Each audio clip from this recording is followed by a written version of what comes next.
Hi, everyone. Thank you for joining us for the campus safety webinar and taking time out of your day to watch this webinar. This webinar will be recorded and posted to our website and then also on our campus new Bear Family Connection portal. So today we have our guest speaker, Nicole Sumner-Wheeler from UCAPD, here to talk about campus safety. So, Nicole, you can take it away. Hello, everyone. Well, as far as campus safety and keeping our students safe here on our campus, that's our main priority. So we have a lot of different resources that's available that the students can access. And some of those resources is the main one is the Safe at UCA app. Within that app, they can sign up for the warning and timely notifications to where they're notified of any severe weather and what actions to take, where the storm shelters are located here on our campus, and it gives them kind of a step-by-step guide. Also within the Safe at UCA app, there's share your location. So if they're at the library studying late during semester finals or for semester exams, then they can share their location with a roommate and can even share it with their parents if they would like to do that. They can share it with anyone. And it's a real-time live map where you can actually see them walking on the map. Some other features and resources that we have as far as safety is Bear Patrol. We offer safety escorts for students. So if they are wanting a safety escort from the CAF to their dorm room, from the library to their dorm room, we offer those safety escorts where they will contact the police department and an officer will go to their location and escort them to their destination. We offer car unlocks for the students. We offer jump starts for the students free of charge, so they don't ever have to worry about those extra fees. Because, of course, as college students, they have so many other responsibilities to be worried about other than how they're going to pay to get their vehicle unlocked because they lock their keys in it. Some of the other safety features we have is that we have a shuttle that runs. Also on the Save a UCA app, you can be able to pull up that shuttle information with a live map. It'll give you the exact locations of pickup and drop-offs that the shuttle provides. And that allows the students who have vehicles that drive to school, because our campus is kind of large, able the possibility to park and utilize the shuttle to bring them on to our campus.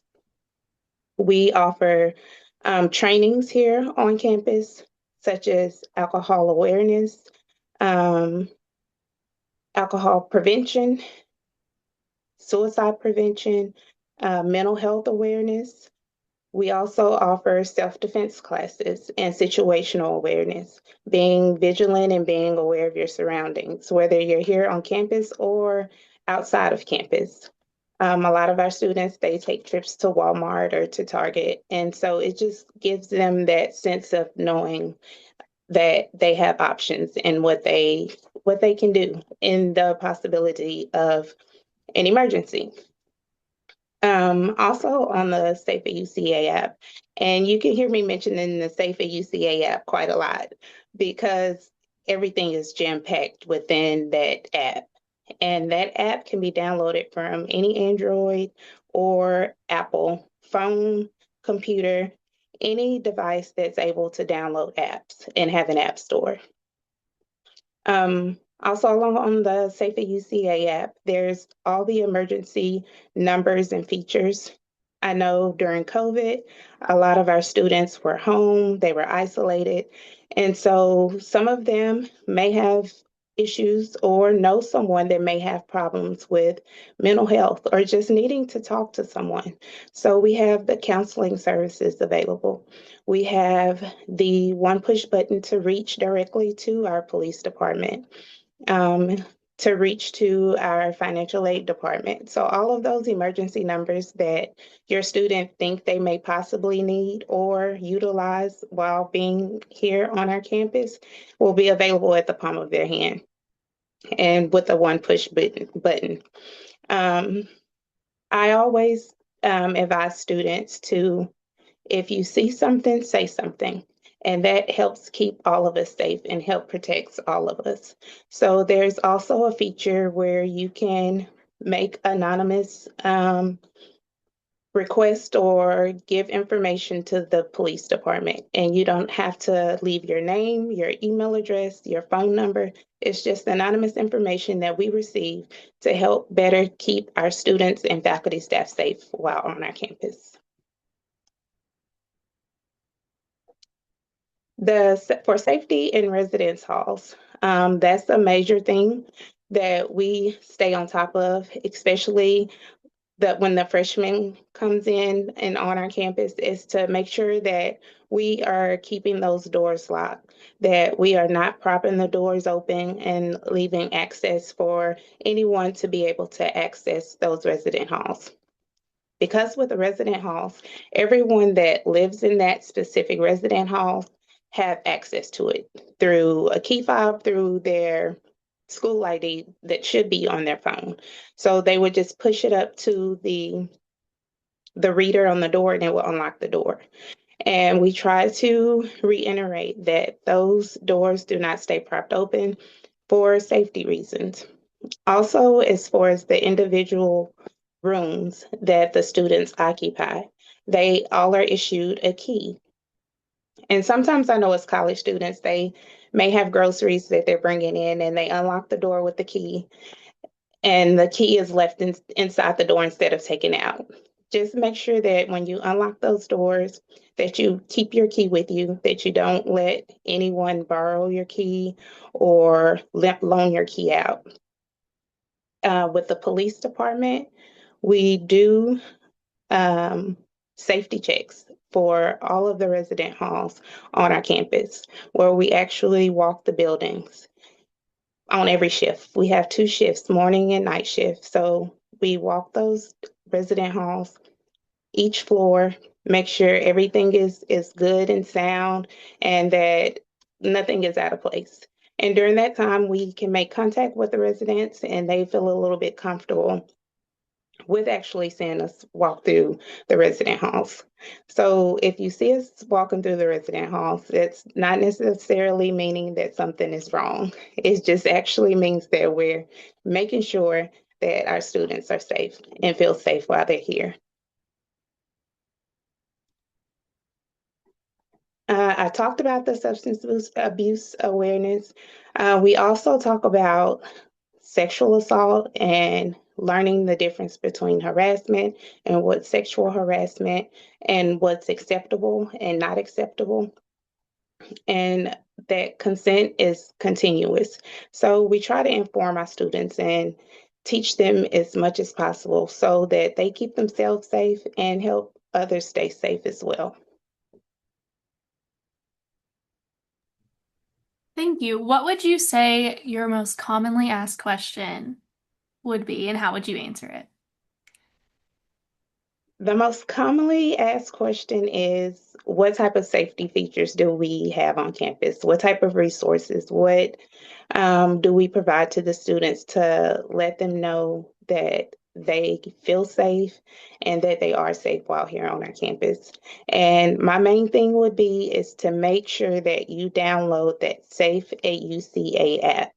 Both parents and students can utilize that app, and it is very helpful and it is packed with so much information. There it is. Do you have any feel like a couple of your best tips that you may want to give to parents and families to maybe ease some of their stress about their students staying here on top of what you've already said? Um, well, our campus is pretty open. Our police department has an open door policy. So our students know, especially the ones that I make contact with, I'm the outreach officer. So I'm always walking around campus and making contact with the students and letting them know that we're just not here to enforce the law, but we're actually here because we care and we want you to be the best as you can and feel safe while you're on this campus. And so I feel that students feel that if they have any type of issue or problem, they know that they can come to our police department and get that help and something will be done. Well, thank you. You're I did have welcome. a question I wanted to follow up on. Can you talk a little bit about the Narcan kits that are around campus for students in case a parent has that concern? Absolutely. The Narcan kits, they are in every residential hall and every academic building, and students have access.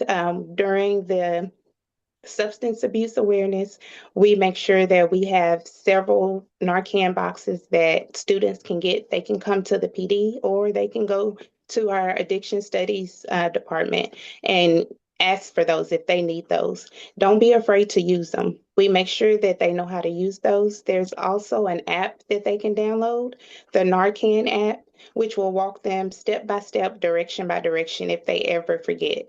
Because I know sometimes in emergency situations, it's like we have that brain freeze. Like call 911 and somebody says, well, what's the number to 911, especially in the sense of an emergency. So the Narcan app is something that they can open up and it'll give them step by step. We let them know how to utilize it and let them know not to be afraid to utilize it if they may need it or if they know someone that may need it, because it can never hurt. It can only help.